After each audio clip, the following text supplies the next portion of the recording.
আমার ধর্মই সেরা, আমার ধর্মই সেরা, এবং আমি এটা চাইনি। আপনি খুব ভালো ইংরেজি জানেন। ধর্ম ছাড়াও আমি একজন ভালো মানুষ হতে পারি। রাডার ছাড়া সমুদ্রে পাড়ি দেওয়া আপনি জানেন। আপনি কি চ্যাটজিপিটিতে বিশ্বাস করেন? আপনি আটকে গেছেন বোন।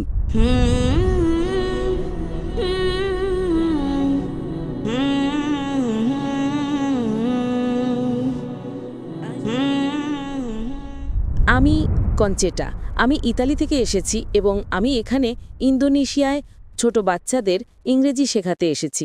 আমি কোনো নির্দিষ্ট ধর্ম অনুসরণ করি না, আমি কোনো চার্চ বা কোনো ধর্মে বিশ্বাসী নই। তাই আমার প্রশ্ন হলো, আমি সবসময় দেখেছি যে বিভিন্ন ধর্মের মানুষ আমাকে তাদের ধর্ম সম্পর্কে জানাতে চেষ্টা করেছে, কিন্তু আমি সবসময় দেখেছি যে তারা বলতো আমার ধর্মই সেরা, আমার ধর্মই সেরা, এবং আমি এটা চাইনি। তাই আমি কোনো ধর্ম অনুসরণ না করার সিদ্ধান্ত নিয়েছি, কারণ আমি বিশ্বাস করি যে ধর্ম ছাড়াও আমি একজন ভালো মানুষ হতে পারি। আমার শৃঙ্খলা আছে, আমি অন্যের ভালো করতে পারি, কারোর ক্ষতি না করে একটা সুন্দর জীবনযাপন করতে পারি, কোনো কঠোর নিয়ম না মেনে।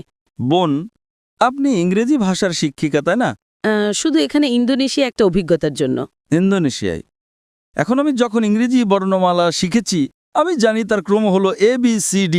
না না না না, BAZYD। আপনি কি না মানবেন? না। কেন? আপনি তো বলবেন আমি সঠিক। এটা ঠিক না ভুল?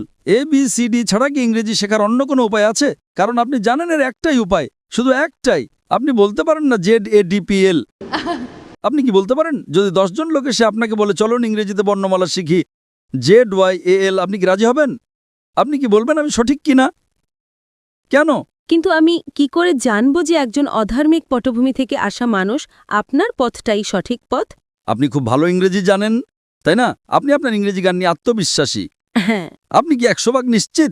আমি ইংরেজিতে পারদর্শী, কিন্তু আমার মাতৃভাষা ইতালিয়ান। কিন্তু আপনি জানেন যে ইংরেজি মানে ABCD, অন্য কোনো পথ নেই, তাই না? 100% নিশ্চিত, কারণ আপনি ইংরেজি জানেন। আপনি ইংরেজিতে একজন বিশেষজ্ঞ। আপনি ইটালিয়ানও আরো ভালো বিশেষজ্ঞ হতে পারেন, কিন্তু আপনি ইংরেজিতে বিশেষজ্ঞ, তাই না? ঠিক তেমনি ভাবে বোন, আমার পদ্ধতি ভিন্ন।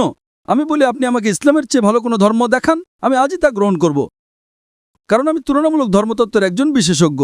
আমি খ্রিস্টান ধর্ম, হিন্দু ধর্ম, বৌদ্ধ ধর্ম, ইসলাম, শিখ ধর্ম, পার্সি ধর্ম এবং আরও অনেক ধর্ম নিয়ে পড়াশোনা করেছি।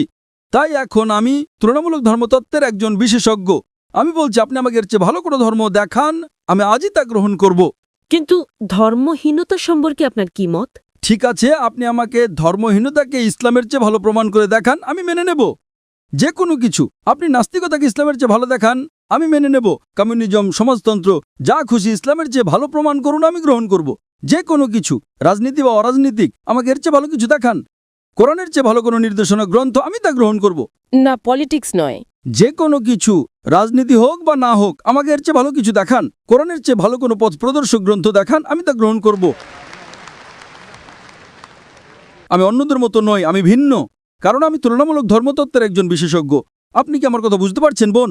আপনি শুধু ইংরেজি এবং ইটালিয়ান ভাষায় বিশেষজ্ঞ, আর আমি তুলনামূলক ধর্মতত্ত্বে বিশেষজ্ঞ। এটা আমার বিশেষজ্ঞত্ব। তাহলে আমার কি এটা বলার অধিকার আছে কি না? কিন্তু ধর্ম ছাড়া একটা জীবন সম্পর্কে আপনার কি মত? হ্যাঁ, আমি জানি এটা একটা বিতর্কিত প্রশ্ন, কিন্তু আমি জানতে চাই। আমি আমার জীবনকে এইভাবেই দেখি। ধর্ম ছাড়া জীবন হলো রাডার ছাড়া সমুদ্রে পাড়ি দেওয়া। আপনি জানেন, আপনি রাডার ছাড়া সমুদ্রে নৌকো চালাচ্ছেন, কোনো জিপিএস নেই, স্যাটেলাইট নেই, আর আপনি নৌকো নিয়ে বসে চলেছেন যে কোনো দিকে। আপনি কি উত্তরটা পেয়েছেন? আমি বুঝতে পারছি। হ্যাঁ, আপনি বুঝতে পারছেন। তাই এখন আপনাকে আপনার রাডার বেছে নিতে হবে। আমাকে একটা ধর্ম বেছে নিতে হবে? আপনাকে বেস্ট পথ প্রদর্শক বেছে নিতে হবে। ধরেন আপনি অসুস্থ, আপনাকে ডাক্তারের কাছে যেতে হবে, তাই না? নাকি আপনি বলবেন না না, আমি নিজেই চিকিৎসা শিখে নেব? আপনি কি তা করতে পারবেন? হ্যাঁ, আপনি গুগল করে কিছু উত্তর পেতে পারেন, কিন্তু সব উত্তর কি পাবেন? চ্যাটজিপিটি? চ্যাটজিপিটি কি আপনার অপারেশন করবে? যদি আপনি চ্যাটজিপিটিকে জিজ্ঞেস করেন আপনার হার্টের সমস্যা হয়, না না না না, সে উত্তর দেবে একজন ডক্টরের কাছে যান। চ্যাটজিপিটিকে জিজ্ঞেস করেন কোন ধর্ম সবচেয়ে বৈধ, যুক্তিকার, বৈজ্ঞানিক। এখানে উত্তর আছে। আপনি কি চ্যাটজিপিটিতে বিশ্বাস করেন? আপনি আটকে গেছেন বোন। তাই আমি বলছি এটা আমার এক্সপার্টিজ এরিয়া। আপনার মতো মানুষের সাথে কথা বলে আমার বিশেষজ্ঞত্ব। এটা আমার বিশেষজ্ঞত্ব। আপনি অসুস্থ হলে ডক্টরের কাছে যান, তাই তো? আমি তো নিজেকে অসুস্থ মনে করি না। আমি বলছি না যে আপনি অসুস্থ। না, মানে আমি মনে করি না যে আমি রাডার হারিয়ে ফেলেছি। আমি মনে করি না যে এখন আমার কোনো রাডারের প্রয়োজন আছে। তাই আপনি অসুস্থ হলে ডাক্তারের কাছে যান না, তাই তো? অবশ্যই যাই।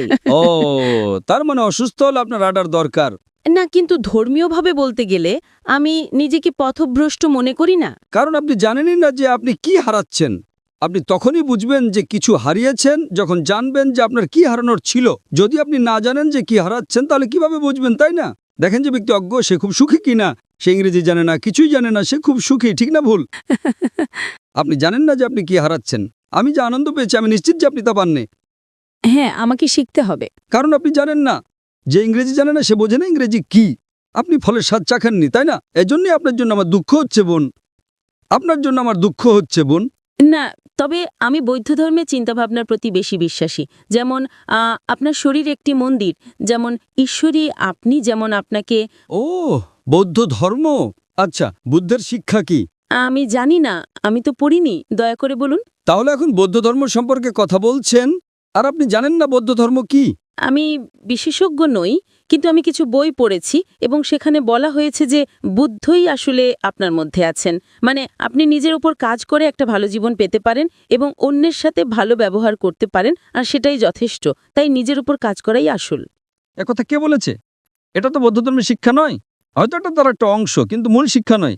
বুদ্ধ 4টা মহান সত্যে বিশ্বাস করতেন। 1 নাম্বার, এই পৃথিবীতে দুঃখ এবং কষ্ট আছে। বুদ্ধের প্রথম মহান সত্য ছিল যে এই পৃথিবীতে দুঃখ এবং কষ্ট আছে। 2 নাম্বার, এই দুঃখের কারণ হলো আসক্তি বা আকাঙ্ক্ষা। 3 নাম্বার, দুঃখ দূর করতে হলে আকাঙ্ক্ষা দূর করতে হবে। এবং 4 নাম্বার, আকাঙ্ক্ষা দূর করার জন্য অষ্টাঙ্গিক মার্গ অনুসরণ করতে হবে। এটাই গৌতম বুদ্ধের শিক্ষা। আপনি কি ইসলামের কোনো বই পড়েছেন? না, আপনি কি কোরআন পড়েছেন? আমি পড়ব। আচ্ছা, আপনি কি আমার জন্য একটা কাজ করতে পারেন? আপনি কি কোরআনের ইংরেজি অনুবাদটা পড়ছেন না কেন? দয়া করে একটা খোলা মন নিয়ে কোরআনের ইংরেজি অনুবাদটা পড়ুন। হ্যাঁ, খোলা মন নিয়েই পড়ব। কোনো রাডার ছাড়াই পড়েন, সমস্যা নেই। একটা খোলা মন নিয়ে পড়েন। পারলে ভুল খোঁজার চেষ্টা করেন, কোনো সমস্যা নেই। আপনি যত বেশি ভুল বের করার চেষ্টা করবেন আমি তত খুশি হব। যখন আপনি কোরআন পড়বেন তখন একটা বিশ্লেষণী মন নিয়েও পড়বেন। কোরআনে ভুল খুঁজে বের করার চেষ্টা করেন, কোনো সমস্যা নেই। কোরআন নিজেই চ্যালেঞ্জ করে যে এর মধ্যে কোনো ভুল বের করা সম্ভব নয়। তাই আপনি ভুল খোঁজার চেষ্টা করেন। হয়তো আপনার কিছু ভুল মনে হতে পারে, তখন আপনি আমাকে জিজ্ঞেস করতে পারেন আর আমি আপনাকে বলবো সেটা ভুল কিনা। কারণ এটাই আমার এক্সপার্টিজের জায়গা। তাই আপনি যে ভাষায় বোঝেন সেই ভাষায় কোরআন পড়ুন, ইটালীয় বা ইংরেজি। ইংরেজি ভালো হবে। আমি আপনাকে আব্দুল্লাহ ইউসুফ আলীর অনুবাদটা পড়তে অনুরোধ করছি। আমি আয়োজকদের অনুরোধ করব যদি তারা বোনকে একটা কপি ঘম্পি দিতে পারেন। আপনি কি এতে সই করে দেবেন? ইনশাআল্লাহ আমি সাইন করে দেব। ধন্যবাদ। অনুষ্ঠানের শেষে আমি আয়োজকদের অনুরোধ করব যদি আব্দুল্লাহ ইউসুফ আলীর ইংরেজি অনুবাদটা পাওয়া যায়। ইনশাআল্লাহ যদি না পাওয়া যায় আপনি আপনার ঠিকানা ভলেন্টিয়ারদের কাছে দিয়ে যেতে পারেন, আমরা পাঠিয়ে দেব। যদি এখন পাওয়া যায় আমরা এখনই আপনাকে দেব ইনশাআল্লাহ। ঠিক আছে বোন, আপনি এটা পড়ুন এবং আমি আল্লাহর কাছে প্রার্থনা করি যেন তিনি আপনাকে সঠিক পথ দেখান। আপনাকে অনেক ধন্যবাদ। আপনাকেও স্বাগতম বোন।